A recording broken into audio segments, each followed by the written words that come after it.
Hi sir, నమస్తే. First of all మనం మూర్తి గారి దగ్గర నుంచి స్టార్ట్ చేద్దాం. ఎందుకంటే జర్నలిస్ట్ కుటుంబం నుంచి వచ్చి ఒక దర్శకుడిగా అయ్యారు. ఫస్ట్ ఆఫ్ ఆల్ మీకు కంగ్రాట్స్ చెప్తాను. Thank you sir. Thank you. Sir, మీరు యాక్సిడెంటల్గా కొంతమంది సీఎంస్ అవుతున్నారు కదా, ప్రమాదవశాత్తు ముఖ్యమంత్రులు అయినట్టు మీరైనా యాక్సిడెంటల్గా డైరెక్టర్ అయ్యారా, లేదంటే అదేమైనా ఒక గోల్ పెట్టుకుని వచ్చారా? లేదు, యాక్సిడెంట్గానే డైరెక్టర్నే, యాక్సిడెంట్గానే యాక్టర్నే. డైరెక్టర్గా నన్ను చూసింది ఫస్ట్ రోహిత్ గారే. నేను సినిమా నెరేట్ చేసినప్పుడు, సరే మీరు చెప్పిన విధానం బాగుంది, మీరే చేసేస్తారా అన్నారు. సో నేను డైరెక్టర్ అని చెప్పలేదు ఆయనకి, కథ చెప్పా. ఓకే. అంటే నేను ఒక స్టోరీ రైటర్గా అనుకున్నాను. ప్రొడ్యూసర్స్ కానీ హీరో కానీ డైరెక్టర్ అనేసరికి అలా అవ్వాల్సి వచ్చింది. అందరూ మూర్తి గారిలో ఒక డైనమిక్ జర్నలిస్ట్ని చూశారు. మీరు ఒక కాబోయే డైరెక్టర్ని ఎలా చూశారు? ఆయన నరేట్ చేసిన విధానం ప్లస్ ఆయన ఎలా ఉండాలి అనేది మొత్తం ఈ got reference visuals, colour palettes అన్నీ తీసుకొచ్చారు. సో స్క్రిప్ట్ ఐడియా చెప్పినప్పుడు నచ్చింది. Then the way he narrated and ఆయనకున్న ఆ సెన్సిబిలిటీస్ నచ్చాయి.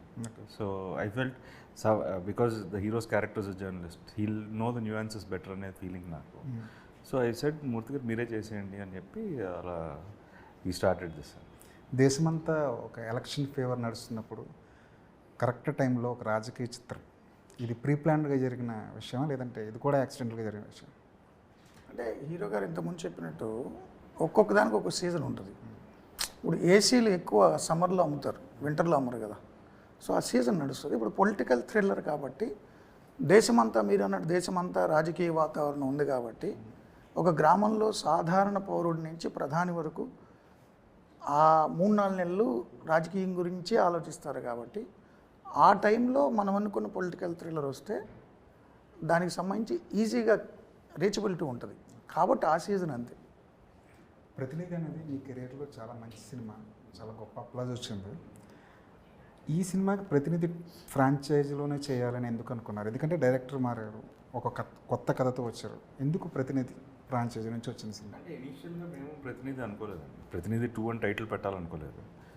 బట్ స్క్రిప్ట్ గురించి మాట్లాడితే, హీరో ఆర్క్ గురించి మాట్లాడితే, the hero arc is like very similar to ప్రతినిధిలో క్యారెక్టర్ లాగా, వెరీ స్ట్రైట్ ఫార్వర్డ్ అండ్ సిస్టంలో జరిగే రాంగ్ డూయింగ్స్ని క్వశ్చన్ చేసే ఒక character. So we felt. And ఇంకోటి ఏంటి అంటే, అసలు ఏ జానర్ చెప్తున్నాం అనేది you don't need to start from the beginning. అంటే ఇప్పుడు ప్రతినిధి 2 అంటే చాలామందికి ఆ ప్రతినిధి ఇంపాక్ట్ ఉండడం వల్ల ఓకే ఈ సెన్స్లో ఉంటుంది ఈ సినిమా, సో ఇది ఒక సిస్టమ్ని క్వశ్చన్ చేసేది అనేది ఈజీగా రీచ్ అవుతుందనే ఫీలింగ్ వల్ల ప్రతినిధి 2 అని పెట్టడం జరిగింది. ప్రతినిధికి ప్రతినిధి 2కి మధ్య మీరు గమనించిన మార్పు ఏంటంటే సొసైటీలో లాట్స్ ఆఫ్ చేంజెస్ అండి. అంటే సినారియోస్ మారిపోయాయి. The whole system is like different from the evolution of digital media or digital currency. So lots of things have changed. ఇప్పుడు 14 మేము చేసేటప్పటికి డిమానిటైజేషన్ అంటే ఏంటో కూడా తెలియదు నాకు. నేను ఆ స్క్రిప్ట్ చదివినప్పుడే ఫస్ట్ టైం రియలైజ్ అయ్యాను, ఓహో ఇలా ఇన్నిసార్లు మార్చారు నోట్లని. So I thought it was a process that the just upgrade notes, ఇలా మొత్తం తీసేసి ఇంత ప్రాసెస్ జరుగుతుందనేది తెలియదు నాకు కూడా. But in 16 or 17 it happen సినిమా తర్వాత. సో కొన్ని మనకు తెలియనివి. So there's lots of change. ఈ 10 yearsలో there's drastic change in the country. అలాంటి మార్పు ఈ సినిమాతో ఏమన్నా రాబోతుందా రాబోయే 2-3 ఏళ్లలో?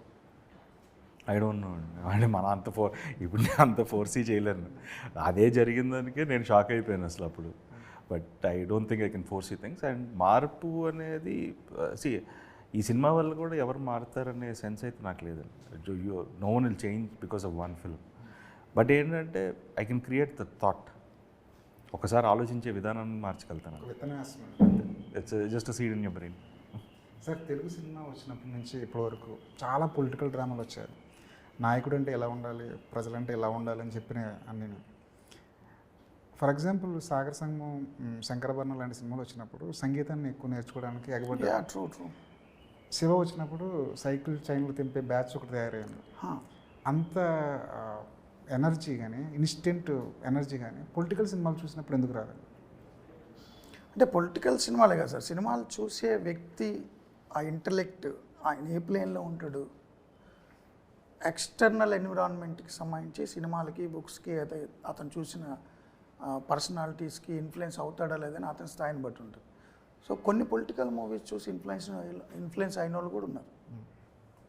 లిమిటెడ్, చాలా తక్కువ మంది ఉండొచ్చు. అది పొలిటికల్ జాన్రా. మీరు అన్నట్టు స్వర్ణకమలం చూసి డ్యాన్స్ నేర్చుకోవడానికి క్లాసులో జాయిన్ అవ్వడం, శంకరాభరణం చూసి సంగీతంలో జాయిన్ అవ్వడం, శివ చూసి కుర్రోళ్ళు సైకిల్ చైన్ బ్యాచ్లు, ఇవన్నీ ఇన్స్టెంట్గా ఉన్నట్టే యాక్చువల్ పొలిటికల్ మూవీస్ చూసి కూడా పాలిటిక్స్లోకి వచ్చి పీపుల్స్ రిప్రజెంటెడ్ అయిన వాళ్ళు కూడా ఉన్నారు, హానెస్ట్గా ఉందామని. ఆ తర్వాత వాళ్ళు ఉన్నారో లేదో నేను చెప్పలేను. సో అది కూడా ఉండొచ్చు. చాలామంది యూఎస్ నుంచి యూకే నుంచి వచ్చేసి పాలిటిక్స్లో జాయిన్ అయిన వాళ్ళు కూడా ఉన్నారు. ఇలా ఉండాలి, అలా ఉండాలి. మీరు ఇన్నేళ్ళు అయిపోయిన తర్వాత కూడా చిరంజీవి గారు ఠాగూర్ గురించి మాట్లాడతారు, ఏదైనా ఒక సిస్టమ్ క్లీన్ చేయాలంటే. ఇన్నేళ్ళు అయిన తర్వాత కూడా ఏదైనా ఒక ఆనెస్ట్ పర్సన్ అంటే భారతీయుడు అంటారు. సో ఇంపాక్ట్ ఉంటుంది. అది ఎంత పరిచయం అవుద్దో మనం చెప్పలేం. సార్, ఇప్పుడు మీరు అన్నట్టు ఠాగూరు, భారతీయుడు, ఒకే ఒక్కడు ఇలాంటి సినిమాలు చూసుకుంటే వాళ్ళు ఇచ్చే సమస్యకి ఇచ్చే పరిష్కారం కూడా చాలా ఎవేగా ఉంటుంది, రియాలిటీకి చాలా ఎవేగా ఉంటుంది. మరి ఈ సినిమాలో అలాంటి పరిష్కారం ఏమైనా చూపించారా, లేదంటే ఒక సమస్యను మాత్రమే చూపించారా? ఒక సినిమాటిక్ లిబర్టీ తీసుకున్నారా ఒక సమస్యను పరిష్కరించే విధానాలు? ఈ సినిమాలో జర్నలిస్టు సిస్టమ్ని క్వశ్చన్ చేస్తాడండి. ప్రతినిధి 2 ప్రతినిధి 1లో ఎలా క్వశ్చన్ చేశారో అలా క్వశ్చన్ చేశారు. క్వశ్చన్ చేసినందుకు ఒక ఆనెస్ట్గా ఉన్న జర్నలిస్ట్ సొసైటీలో ఎలాంటి ఇబ్బందులు ఫేస్ చేస్తాడో అవన్నీ ఇందులో ఉంటాయి. సో ఆ సమస్యను పరిష్కరించడంలో ఆయన ఎలాంటి సమస్యలు కొత్తగా కొని తెచ్చుకున్నాడు, ప్రాణాల మీదకి ఎలా తెచ్చుకున్నాడని కూడా ఉంటుంది. బట్ మేము సమస్యని చూపించాం. సజెస్టివ్గా నీ జీవితాన్ని నువ్వే డిసైడ్ చేసుకో, నీ జీవితాన్ని నీ నెత్తి మీద ఎక్కి కూర్చునేవాడిని కూడా నువ్వే నిర్ణయించుకోవచ్చు, నీకు తెలియదు ఆ విషయం. వాడు ఎవడో వచ్చి నా నెత్తి మీద వచ్చి కూర్చుని నన్ను తొక్కేస్తున్నాను, నా జీవితంలో అయిపోయింది అనుకోకు. ఆ కూర్చోబెట్టుకున్నది నువ్వే. ఓటు వేసో ఓకే, వాళ్ళు ఓటు వేయకుండా కూడా ఇప్పుడు సపోజ్ చదువుకున్న 10 మంది ఉన్నారు, సొసైటీ గురించి ఆలోచించే వాళ్ళు 10 మంది ఉన్నారు. ఈ 10 మందిలో 8 మంది ఓటు వేయకుండా ఉంటే ఏదైనా ఇన్ఫ్లుయెన్స్ గురయ్యి మద్యానికో డబ్బుకో ప్రలోభాలకో గురయ్యి లేదు కులం గురించో మతం గురించో ఆలోచించే ఆ ఇద్దరు ఓటేస్తే ఆ ఎన్నుకున్నవాడు ఈ 10 మందికి నాయకుడు. ఈ 8 మందిని ఏమనాలి? నీ బతుకుని డిసైడ్ చేసే హక్కు నువ్వు వదిలేసి నీకంటే తక్కువగా ఆలోచించి ప్రలోభాలకు గురయ్యేవాడికి ఇచ్చేస్తున్నావు. నీ జీవితం యొక్క స్టీరింగు డ్రైవింగ్ రానుడికి ఇస్తున్నావు. మళ్ళీ రోజు డ్రైవింగ్ వెళ్తున్నప్పుడు ఎగుడు దిగుళ్ళు అని ఏడవడం, కడుపు నొప్పి అనడం, కాళ్ళు నొప్పి అనడం, నడుము లాగేస్తున్నాం. ఎందుకురా? మంచి డ్రైవర్ని పెట్టుకో. ఆ ఉద్దేశాన్ని చూపిస్తాం అంతే. పరిష్కారం మేము చెప్పం, పరిష్కారాలు ఉన్నాయని చెప్తాం. సరే, ఈ సినిమా ఎవరు చేసినా సరే దీనికి దాన్ని ఏమంటే స్టార్ వాల్యూ కానీ లేదంటే ఒక దృష్టికోణం ఇంతలా ఉండేది కాకపోవచ్చు. ఎందుకంటే మీరు ఒక కుటుంబం నుంచి, ఒక పొలిటికల్ బ్యాక్గ్రౌండ్ ఉన్న కుటుంబం నుంచి వచ్చారు కాబట్టి ఇది ఖచ్చితంగా ఒక పొలిటికల్ ప్రాపగండా సినిమా అని ఎవరైనా అంటే దానికి మీరు ఇచ్చే సమాధానం ఏంటి? There'll be pros and cons అండి డెఫినెట్గా. బికాస్ సర్నేమ్ వల్ల ఖచ్చితంగా ఒక సైడ్కి ఇంక్లైన్ అయి ఉంటుందనే ఫీలింగ్లో చాలామంది ఉంటారు. దాన్ని ఐ కెన్ ఎవర్ చేంజ్. ఇప్పుడు నేను నా ఇంటి పేరు మార్చుకోలేను కదా. I'm born in that family, I'm born అంతే. సో ఆ ఇంక్లినేషన్ అంటే దాన్ని పాజిటివ్గా తీసుకునే వాళ్ళు ఉంటారు. చూసే విధానం అంతే అండి. అంటే ఖచ్చితంగా ఇప్పుడున్న ఎలక్షన్ హీట్కి ఇప్పుడు వాళ్ళు తీశారు కదా అని చెప్పి మేము అలాంటిదే తీస్తున్నాం అనుకోవడం అయితే it's not right. When you see the film you'll understand it is a film. This is not like ఇప్పుడు అదే ఓన్లీ ప్రాపగండా ఫిల్మ్ చేయాలంటే I could have done a biopic of my పెద్దనాన్న. I don't need to do Prathinidhi 2 అని title పెట్టి నేను తీయాల్సిన అవసరం లేదు. I can do a biopic on Babu అని పెట్టి బాబు అని టైటిల్ పెట్టి చంద్రబాబు గారి గురించి తీసేయచ్చు. That is propaganda. I can only glorify my పెద్దనాన్న. But this is not that. This is ఏంటి? టీజర్ చూసి భుజాలను తడుముకునే వాళ్ళ బ్యాచ్ గురించి మీరేమంటారు? తడుముకుంటారండి ఎవరైనా, దానికి నేనేం చేయలేను. ఈవెన్ ఇప్పుడు any film you do, because like ఇది సిస్టమ్ గురించి క్వశ్చన్ చేస్తున్నప్పుడు you will have leader of the house, leader of the opposition characters అన్ని మనకు రిజంబ్లెన్స్ అవుతాయి. But that doesn't mean we're trying to degrade or glorify some. We're not doing that. We're telling a story. ఒక సిస్టంలో ఒక fictional characters మధ్యన సిస్టంలో జరుగుతున్న కొన్ని ఎలిమెంట్స్ని తీసుకొని ఒక కథ చెప్పడం జరిగింది. దాన్ని ఒక ఫిక్షనల్ వేలోనే ప్రజెంట్ చేసాం. బట్ ఇఫ్ పీపుల్ థింక్ ఇప్పుడు my sir name is something else, వేరే వాళ్ళు అనుకునే వాళ్ళేమో ఇది వీళ్ళని అది వాళ్ళని. So it is a perception అంతే. కానీ ఇలాంటి సినిమా చేస్తున్నాను అని వాళ్ళతో డిస్కస్ చేశారు, బాబు గారితో కానీ లోకేష్ గారితో కానీ ఏమైనా డిస్కస్ చేశారా ఇలాంటి సినిమా చేస్తున్నాను? అసలు నన్ను ఎప్పుడు సినిమాల గురించి ఏది అడగరండి. ఇప్పుడని కాదు, ఈవెన్ బాణం ఫిలిం అప్పుడు కూడా ఇలా చేస్తున్నాను అని చెప్పాను అంతే. They never asked about the story or anything. ఎప్పుడు అసలు ఈ ఒక కథ ఇలా ఏదైనా చేయండి అని కూడా చెప్పాను. If I like something, if I do something there okay. అసలు దాని గురించి అసలు సినిమా గురించి ఏంటి అనే డిస్కషన్ కూడా రాదు అసలు. బాణం నుంచి మీరు ఇదే ఆన్సర్ చెప్తున్నారు, సినిమాలు వేరు, మాకున్న రిలేషన్ వేరు, నా సినిమాల గురించి ఆయన పట్టించుకోరు అని చెప్తూనే ఉన్నారు. కానీ ఒక వర్గం మాత్రం కేవలం చంద్రబాబు నాయుడు గారు ముఖ్యమంత్రిగా ఉన్నప్పుడు నారా రోహిత్ కెరీర్ ఎలా ఉంది, ఆయన లేనప్పుడు కెరీర్ ఎలా ఉంది, కేవలం ఒక ఫండింగ్ కోసమే నారా రోహిత్కి ఇన్ని సినిమాలు చేశాడు. యాక్చువల్గా ఎక్కువ బ్యాడ్ సినిమాలు మా పెద్దనాన్న సీఎంగా ఉన్నప్పుడే చేశాను. వర్స్ట్ సినిమాలు చేశాను యాక్చువల్గా చెప్పాలంటే. అంటే దానివల్లే బ్రేక్ తీసుకున్నాను. నాకు నచ్చలేదు నేను చేసిన సినిమాలు. I did better films like బాణం, సోలో, రౌడీ ఫెలోలు, అసురాలు, ఇవన్నీ ముందే చేశాను. ఇంకా ఈ ఫేజ్లోనే నేను బ్యాడ్ సినిమాలు చేశాను. దానివల్లే యాక్చువల్గా బ్రేక్ రావడం కానీ నేను తీసుకోవడం కానీ. అండ్ ఇప్పుడు వాళ్ళు చెప్తున్నట్టు if it is true, I would have done with some Rajamouli garu, లేకపోతే ఇంకా పెద్ద పెద్ద డైరెక్టర్లను పెట్టి చేయాలి. కానీ కొత్త వాళ్ళకి అవకాశం ఇచ్చి వాళ్ళు నాకంటే బెటర్ స్టేజ్లో ఎందుకు ఉంచుతామండి. The directors whom we have given to newcomers. దానివల్ల ఇప్పుడు ఐఎమ్ థ్రోయింగ్ మనీ అంటే throw it on a better person, better director.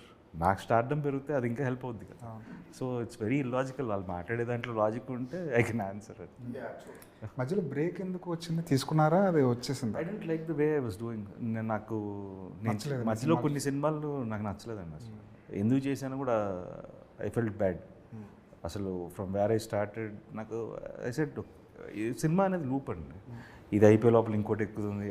మనకు తెలియకుండా ఏంటంటే we go into a tendency where you need to do films అనే టెండెన్సీలో your brain is like లూప్లో రన్ అవుతుంటుంది. So you need to stand still somewhere. So I took a constant decision in 2018 saying okay I'll take a break. నాకు నచ్చట్లేదు నేను చేసేది, let's rethink and decide what we need to do. So I took a break and then we started working.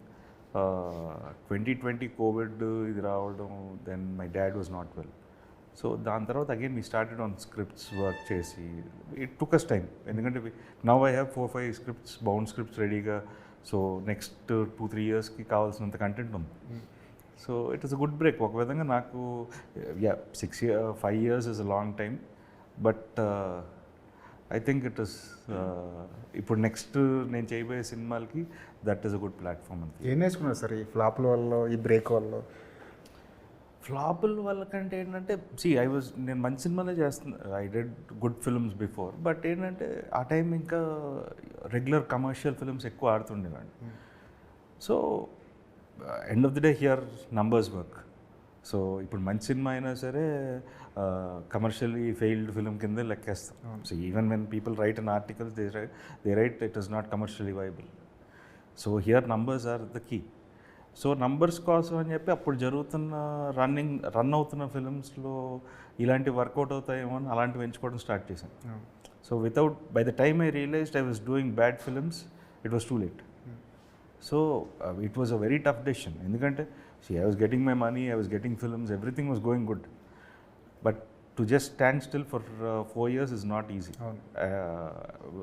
For someone who did 5 films, 4 films a year, ఒక్కసారి you are getting opportunities రకరకాలుగా మాట్లాడుకుంటారు.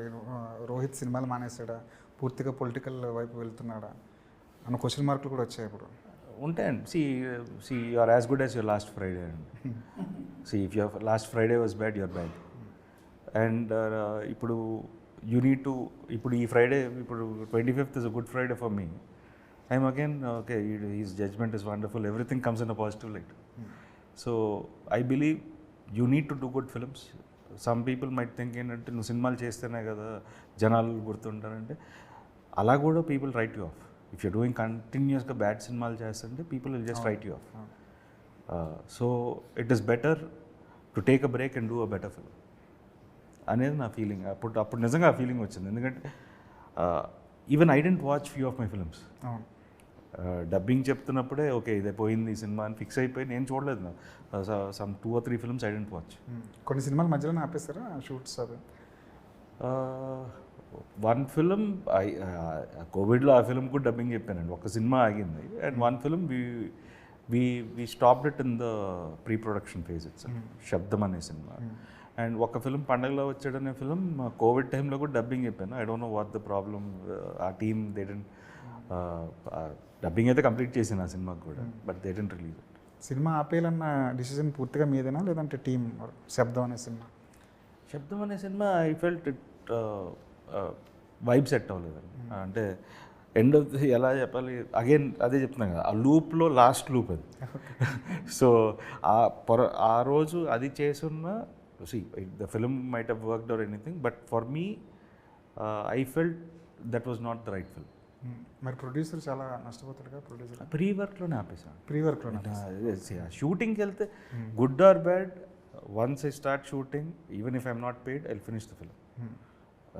మధ్యలో సినిమా ఎప్పుడు ఆపనండి, ఎందుకంటే you don't know. I'm not a great judge of my ఇది, but I feel if you start something you should finish it. Sir, సంక్షేమ పథకాల గురించి చాలా పెద్ద డిబేట్ ఈ సినిమాలో నడిచిందన్న ఫీలింగ్ ట్రైలర్ చూస్తే అనిపించింది. ఏంటి సార్, సంక్షేమ పథకాలు కావాలంటారు వద్దంటారు? సంక్షేమ పథకాల గురించి మీరు ట్రైలర్లో ఉన్న ఆ బిట్టే చూస్తే మీకు అలా అనిపిస్తుంది. దానికి ముందు వెనుక ఆ సందర్భం ఏంటి, ఏ సమయంలో ఏ కాంటెక్స్లో ఆ పాత్ర మాట్లాడింది చూస్తే అంతగా అనిపించదు మీకు. సంక్షేమ పథకాలు కావాలి వద్దని కూడా నేను చెప్పను. సంక్షేమ పథకాల గురించి ప్రపంచవ్యాప్తంగా దేశాలన్నీ డిబేట్ చేస్తున్నాయి. ఓన్లీ ఆంధ్ర తెలంగాణలోనే కాదు, భారతదేశంలో ప్రధానమంత్రి గారి నేతృత్వంలో సీనియర్ ఐఏఎస్ ఆఫీసర్స్ అన్ని డిపార్ట్మెంట్కి సంబంధించిన వాళ్ళు చాలా మీటింగ్లు జరిగినాయి. ప్రణాళిక వెల్ఫేర్కి ఎక్కువ బడ్జెట్ ఇస్తే స్టేట్స్ అన్నీ కూడా వెళ్ళిపోతే అప్పుల పాలైపోతే దేశం ఏమవుతుంది, దాని ఇంపాక్ట్ ఎలా ఉంటుంది జీడిపి మీద, ఇవన్నీ చాలా చర్చలు జరుగుతున్నాయి దేశంలో, not only in Andhra Telangana. And across the globe debate జరుగుతుంది. యుఎస్లో కూడా జరుగుతున్నాయి, యూకేలో కూడా జరుగుతున్నాయి. సోషల్ సెక్యూరిటీ కార్డ్స్కి ఇచ్చే బడ్జెట్ మీద కూడా డిబేట్లు జరుగుతున్నాయి దేశమంతా. సో అది నేనేమి సంక్షేమ పథకాలు కావాలనేది వద్దనలేదు. నా సినిమాలో ఆ సన్నివేశంలో ఆ పాత్ర అలా మాట్లాడింది. సినిమా చూస్తే అర్థమవుతుంది ఆ పాత్ర ఎందుకు మాట్లాడింది ఏంటి. అభివృద్ధి మానేసి జనాలకు డబ్బులు పంచే కల్చరు, దీని మీద ఒక జర్నలిస్ట్గా మీ అభిప్రాయం ఏంటి? అంటే ఒక జర్నలిస్ట్గా కనుక నేను చూస్తే అభివృద్ధి వెల్ఫేర్ రెండూ ఉండాలి. రాజ్యాంగంలోనే మనం రాసుకున్న ఆదేశిక సూత్రాల్లో వెల్ఫేర్ స్టేట్ అని అనుకున్నాం. సో వెల్ఫేర్ ఒక్కటే అంటే దెబ్బతినేస్తుంది. అభివృద్ధి జరగాలి, వెల్ఫేర్ జరగాలి, రెండు బ్యాలెన్స్ చేయాలి. బట్ ఓట్ల కోసం వెల్ఫేరే ఇచ్చేస్తాను, అభివృద్ధి ఏమైపోయినా పర్లేదు అంటే అది కరెక్ట్ కాదు.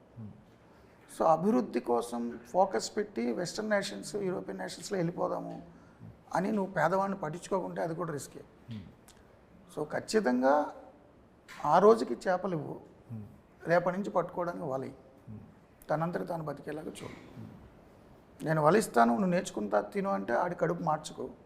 ఈ రోజుకి చేప ఇవ్వు, రేపటి నుంచి వలై చేపలు పట్టుకునేలా చేయి.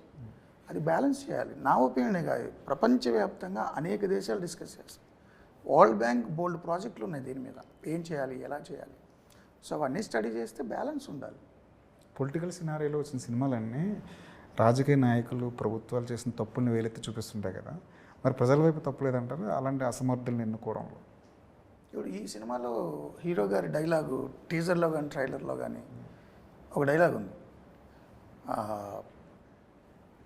అది సారే చెప్పాలి. అది కూర్చుంటాడు, డిసైడ్ చేసుకో నీకెవరు కావాలో డిసైడ్ చేసుకో, నేను ఎవరు పరిపాలించాలి, వాడా వీడా ఇంకెవడైనా. సో ఇట్ వాజ్ లైక్ బేసిక్గా చెప్పాలంటే ఏంటంటే ఈవెన్ జనాలను కూడా క్వశ్చన్ చేస్తాం. ఈ సినిమా చేయడానికి one of the main reason, one of the main element, reason కూడా కాదు, ఇస్ ఓట్ గురించి. Voting is very important. మనం ఓట్ వేసినా ఓట్ వేయకపోయినా you are a part of the system. So మనం ఏం చేయాలన్నా, what we need to study, at what price we need to eat, where should we walk, where should we stop, where should we go, everything is decided by the person. మీరు vote వేసినోడా vote వేయకుండా వదిలేసినోడా. So it is your choice to decide how your life should be. So that is one discussion I felt is very important. పొలిటీషియన్స్ని ఇప్పుడు చాలామంది అనొచ్చు even, but even at the same time even we're at the stage to blame. మనం ఓటేయకుండా వదిలేయడం వల్ల. ఒక ఇష్యూని జనం మధ్యలోకి తీసుకెళ్ళడానికి ఇదివరకు మీరు టీవీలో ఒక డిబేట్ పెట్టేవారు. ఒక డిబేట్ పెట్టడానికి, ఒక ఇష్యూ మీద ఒక సినిమా తీయడానికి ఉన్న ఆ వ్యత్యాసం ఏది ఇంపాక్టబుల్గా ఉంటుంది, ఏది కష్టం, ఏది సులభం మీకు? అంటే జర్నలిస్ట్గా డిబేట్ పెట్టడానికి అంటే అది మన ఎఫర్ట్ అండి, మన రీసెర్చ్, మన ఇండస్ట్రీ, మనం ప్రిపేర్ అవ్వడం, మనకున్న ఆ టీమ్, ఆ బ్యూరో కానీ, ఆ రీసెర్చ్ అండ్ రిఫరెన్స్ వింగ్ మనకిచ్చే ఇన్పుట్స్ కానీ, దీన్ని బేస్ చేసుకుని ఒక ఇష్యూ నేను హైలైట్ చేస్తాను నా పరిధిలో నేను. బట్ సినిమా అంటే అది నా ఒక్క చేతిలో ఉండదు. నేను అనుకున్న కథనాన్ని స్క్రీన్ మీద ప్రజెంట్ చేయడము అంటే అది ఆర్టిస్టులతో ఉంటుంది. మంచి పెర్ఫార్మర్ కావాలి, అండ్ మంచి క్యాస్టింగ్ ఉండాలి, అండ్ కెమెరా. ఈ సినిమాలో డిఓపి చాలా బాగా చేశారు, నాని అని. సో కెమెరా వర్క్ అద్భుతంగా ఉండాలి, మంచి లిరిక్స్ కావాలి, మంచి మ్యూజిక్ కావాలి, బ్యాక్గ్రౌండ్ స్కోర్. ఇప్పుడు మన నిజ జీవితంలో బీజిఎం ఉండదు. మీకు కోపం వచ్చినా, విషాదం వచ్చినా, చావైనా, పెళ్ళైనా, ఏదైనా మనకి బ్యాక్గ్రౌండ్ స్కోర్ ఉండదు. ఆ మ్యూజిక్లో వాళ్ళు ఏదో కాసేపు డబ్బులు వాయిస్తారు, అయిపోతారు. కానీ సో మీరు ఏదైనా ఎమోషనల్ డైలాగ్ చెప్పినా మీకేం బీజిఎం ఉండదు. బట్ సినిమాకి బీజిఎం ఉండాలి, ఆ డ్రామా ఉండాలి. సో ఆ సినిమా ఎలిమెంట్స్కి సంబంధించి మ్యూజిక్ బాగోవాలి, ఎడిటింగ్ బాగోవాలి, కెమెరా వర్క్ బాగోవాలి, సెట్లో అందరూ సహకరించాలి, ఆర్టిస్టులు సహకరించాలి. ఆ రోజు సీన్ బాగా రావాలి అంటే ఆ రోజు ఆర్టిస్ట్ మూడ్ కరెక్ట్గా ఉండాలి, అతనికి టైంకి ఫుడ్ పెట్టే ప్రొడక్షన్ వాళ్ళు ఉండాలి. ఫస్ట్ సినిమాలో నేను ఇవన్నీ నేర్చుకున్నా. నేను ఒక్కడిని ఏదో తోపు అనుకుంటే నడవదు. సో 24 క్రాఫ్ట్స్లో అందరూ తోపులై ఉండాలి, కోఆర్డినేటెడ్ ఎఫర్ట్ ఉండాలి. అప్పుడు సినిమా మనం అనుకున్నట్టు వస్తుంది. నా సినిమా అలా వచ్చింది అనుకో. టీవీ స్టూడియోలో చూపించిన కమాండ్ సెట్లో కూడా చూపించగలిగారా? అది ఆర్టిస్టులు చెప్పాలి, టెక్నీషియన్స్ చెప్పాలి. Is a very cool guy అంటే he has a very cool head.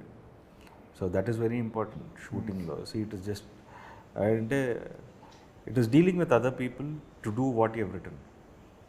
So you need to be calm and make sure you get the best thing out. It is not real life కదండి. You write characters and you need to get the best thing. So you should be very smart and cool. Rohit గారి వాయిస్కి చాలా పెద్ద fan following ఉంది. నేను కూడా మీరు అదే ఆ వాయిస్ చూసి ఆ వాయిస్ కోసం వెళ్ళారా, లేదంటే ఆయనలోనే ఉన్న నటుడిని వాడుకోవడానికి వెళ్ళారా? అంటే యాక్చువల్లీ నేను ఆయన మంచి పెర్ఫార్మర్ అండి. నేను యాక్చువల్గా సినీ లవర్ని, సినిమాల మీద ప్యాషన్ ఉన్నోడిని. నేను కాలేజ్ డేస్లో కూడా నాటకాలు వేసినోడిని. నటన మీద ఒక ఇది ఉంది. సినిమా అంటే చాలా ఇష్టం. చిన్నప్పటి నుంచి చాలా సినిమాలు చూసి, హాలీవుడ్ మూవీస్ అన్నీ చూశాను నేను. పిచ్చకి సినిమాలకు వెళ్తా. నా షో అయిపోయిందా 9 to 10 షో అయిన తర్వాత ఎవ్రీ ఫ్రైడే నా ఫ్రెండ్స్ ఉంటారు, వాళ్ళతో సినిమాకి పోతాం. సినిమాలు ఇష్టం. సో రోహిత్ గారి సినిమాలు ఇష్టం, ఆయన చేసిన సినిమాలు ఇష్టం, చాలా ఇష్టం. ప్రతినిధి, సోలో, బాణం, అసుర. అప్పట్లో ఒకటి ఉండేవాడు. సో అప్పట్లో ఒకటి ఉండే డైరెక్టర్ సాగర్ నా రూమ్మేట్. సినిమాల గురించి చాలా డిస్కస్ చేసుకునేవాళ్ళు. ఈ నేపథ్యంలో ఆయన సినిమాలు ఇష్టం నాకు. కామన్ ఫ్రెండ్ ద్వారా వ్యక్తిగత పరిచయాలు, మీటింగ్స్ కూడా అయ్యి నేను 4-5 సార్లు, సినిమాకి సంబంధించి కాదు. అప్పుడు మంచి పెర్ఫార్మర్, అండర్ రేటెడ్, ఒక రేంజ్లో ఉండాల్సినటువంటి ఇది. ఆయన సెలెక్ట్ చూజ్ చేసుకునే సబ్జెక్టులు కూడా స్టార్ ఇమేజ్ల కోసం చూజ్ చేసుకోరు. పెద్ద పెద్ద డైరెక్టర్లతో వెళ్ళాలని లేదు, ఒక కొత్త కుర్రోడి దగ్గర టాలెంట్ ఉన్నా తీసుకుంటారు. సో ఆ రకమైన ఇది ఉంది నాకు. నేను అక్కడికి వెళ్ళి ఆయనతో మాట్లాడుతున్నప్పుడు నాకు ఒక స్పార్క్ లాగా అనిపించింది. ఈ వాయిస్ నాకు ముందు నుంచి ఇష్టం, జర్నలిస్ట్ రోల్ అనుకుంటున్నా. కాబట్టి వాయిస్ నన్ను అట్రాక్ట్ చేస్తుంది ఎప్పుడు కూడా రోహిత్ గారి విషయంలో. జర్నలిస్ట్ కాబట్టి ఖచ్చితంగా ఆ గొంతు ఎక్కువ మందికి వినపడాలి, బాగా వినపడాలి. అందుకని ఆయన చూజ్ చేసుకున్నాను. సరే, ఇప్పుడు మూర్తి గారు చెప్పినట్టే మీరు గుర్తు రాగానే అండర్ రేటెడ్ యాక్టర్, ఇంకా మంచి సినిమాలు చేయాల్సింది, ఇంకా పెద్ద సినిమాలు చేయాల్సింది అని చెప్తుంటారు కదా, దాన్ని మీరు ఎప్పుడైనా అనాలిసిస్ చేసుకున్నారా? అంటే నేను స్టార్టింగ్ సినిమాల్లోకి వచ్చినప్పుడు my thought process was do 10 films. 10 years, I gave 10 years and when I started 24 ఏజ్లో వచ్చాను. Okay, let's try 10 films. If it work out అవుద్ది, లేకపోతే we can go try something else. But ఏంటంటే ఆ 10 years I wanted to do నాకు ఎన్ని కొత్త కథలు వస్తే చేసేద్దామని ఫిక్స్ అయ్యాను. అలాగే చేశాను. బ్రేక్ ఇచ్చిన తర్వాత what I realised, okay now you done what you liked, you've shown people like okay you can select good scripts, but now you need to understand success అనేది ఎక్కడ, how you need to tap success. So కథ ఎంచుకున్న దాంతోపాటు you need to look at lots of elements కావాలి. Like you need to have the best camera work, you need to have good production value, you need to know where commerciality you can apply in a film. అంతకుముందు అవేం పట్టించుకునేవాడిని కదా, cinema okay అంటే చేసేవాడిని వచ్చేవాడిని అంతే, మిగతా ఏమి అసలు I was least bothered. But now I SIT and I talk, ఎలా ఉండాలి, ఇది ఎలా చేద్దాం, అది ఎలా చేద్దాం. సో అంతకుముందు అనిపించినా సరే చెప్పేవాడిని కాదు, ఇప్పుడు ఏంటంటే చెప్తాను. I tell the director okay ఇది ఇలా చేస్తే ఎలా ఉంటుంది, it's suggestive, it is more of discussion. So from now on you'll see much more packaged films than before. మీరు కెరీర్ స్టార్టింగ్లో కాన్సెప్ట్ ఓరియంటెడ్ సినిమాలు చేశారు. అప్పట్లో మనకు చాలా కొత్తది, కానీ ఇప్పుడు మాత్రం అందరూ కాన్సెప్ట్లు పట్టుకుని పరిగెడుతున్నారు. అంటే మీరు ఎర్లీగా అలాంటివి స్టార్ట్ చేశారనుకుంటున్నారు? అంటే ఈ గ్యాప్ అర్లీనెస్కి సరిపోద్దేమో అంటే అప్పుడు ఒక 5 years అహెడ్ ఉంటాను, ఇప్పుడు ప్రాబబ్లీ బ్యాలెన్స్ అవుట్ అవుద్దేమో. కరెక్ట్ టైమింగ్లో కరెక్ట్ టైం. ఇప్పుడు మళ్ళీ మరీ అహెడ్గా ఆలోచించకుండా చేయాలి. So we're trying to balance out things. మధ్యలో పూర్తిగా పొలిటికల్ వైపు వెళ్ళిపోవాలన్న థాట్ అయితే రాలేదండి మధ్యలో? I was working on scripts only. అసలు కంప్లీట్గా కథలు వీటి గురించే డిస్కషన్. ఒక 5 బౌండ్ స్క్రిప్ట్లు అయిపోయాయంటే you know how much time it takes for 1 script to materialise. So 4-5 scripts అలా రెడీగా ఉన్నాయి నెక్స్ట్ చేయడానికి. ఇప్పుడు మీకు టీడీపీ పిలిస్తే మీ అవసరం ఆ పార్టీకి ఉంటే ఏం చేస్తారు, ఏం చేయబోతున్నారు? నేను 14లో క్యాంపెయిన్ చేశాను, 19లో చేశాను పార్టీకి. ఈవెన్ ఇప్పుడు కూడా క్యాంపెయినింగ్ చేస్తాను. ఐఎమ్ క్రియాశీల కార్యకర్త, నేను ఏదో membership in the party. And party requirements ఉంటే ఎప్పుడు I been active in the party. ఎక్కడ రిక్వైర్మెంట్స్ ఉన్నా సరే ఐ ఆల్వేస్ అటెండ్. సో ఇప్పుడు కూడా ఖచ్చితంగా I go for campaigning and even put my voice forward. 2000 ఈ సినిమాకి సెన్సార్ ఇబ్బందులు ఉండవంటారు? సెన్సార్ ఇబ్బందులు అంటే కొంతమంది అనుకుంటున్నాను. ఎందుకంటే నేను ఏ పార్టీని ఏ లీడర్ని టార్గెట్ చేయలేదు. నాది ఫక్త్ కమర్షియల్ సినిమా. మీరు టీజర్ ట్రైలర్ చూస్తే అర్థమవుతుంది. యాక్షన్ సీక్వెన్స్లు ఇవన్నీ ఉన్నాయి. సో పూలమ్మిన పాలమ్మిన అన్న డైలాగ్ కూడా అంటే సార్, అబ్రహాం లింకన్ కూడా వీధి దీపాల కింద చదువుకున్నాడని మనకు తెలుసు. ప్రెసిడెంట్ ఆఫ్ అమెరికా వీధి దీపాల కింద చదువుకుని ఆ స్థాయికి వచ్చాడు. మన దేశ ప్రధాని కూడా రైల్వే స్టేషన్లో ఛాయ్ అమ్ముకున్నారు, ఛాయ్ వాళ్ళ అని. మీకు ఓన్లీ ఇక్కడ మల్లారెడ్డి స్టేట్మెంట్ ఒక్కటే వైరల్ అవ్వడం వల్ల, రీల్స్ అవ్వడం వల్ల మీకు అలా అనిపిస్తుంది. ఎప్పుడో చూస్తే అంజయ్ గారు కూడా ఒక కూలీ సీఎం అయ్యారు. అంటే నాయకుడు తమలోంచి వచ్చాడు అనే దానికోసం చాలామంది, ఒక గ్రామ సర్పంచ్ నుంచి ప్రెసిడెంట్ ఆఫ్ అమెరికా వరకు కూడా దిగువ మధ్య తరగతి నుంచి, పేదరికం నుంచి వచ్చి కామన్ మ్యాన్గా వచ్చి లీడర్ అయిన వాళ్ళు చాలామంది ఉన్నారు. చాలా డైలాగులు ఉన్నాయి. బట్ ఇప్పుడు డిజిటల్ మీడియా ఎరాలో టక రీల్స్ వెళ్ళిపోతుంటే మీకు ఓన్లీ మల్లారెడ్డి కనిపిస్తున్నారు. సో రాజకీయ నాయకుడు తాను కామన్ మ్యాన్ నుంచి వచ్చాను, కామన్ మ్యాన్కి రిజంబులెన్స్ అనడం కోసం తన లైఫ్ని చెప్తుంటారు. మీకు ఆమ్ ఆద్మీ పార్టీ, అరవింద్ కేజ్రీవాల్ పార్టీ పేరు ఆమ్ ఆద్మీ పార్టీ, చీపురు గుర్తు తీసుకున్నారు. ఆయన ఐఆర్ఎస్ ఆఫీసరు, కానీ మామూలు చాలా కామన్గా ఉంటాడు. సో అసోసియేట్ అయిపోవాలి కామన్ మ్యాన్తో. అందుకని ప్రతి రాజకీయ నాయకుడు చెప్తాడు, ప్రపంచ నాయకులు చెప్పారు, పంచాయతీ వాళ్ళు కూడా చెప్పారు. మల్లారెడ్డి మీకు గుర్తొస్తే నేనేం చేయలేను. అండ్ ఇంకొకటి ఏంటి, ఒక రైటర్ రాసుకున్నప్పుడు తనకు థాట్ ప్రాసెస్లో పక్కింటి వాళ్ళు ఎవరో కనిపిస్తుంటారు. ఇప్పుడు ఉదయ్ భాను గారి క్యారెక్టరు, ఆ క్యారెక్టర్ చాలా, నేను ఇప్పుడు స్పాయిలర్ చేయలేను.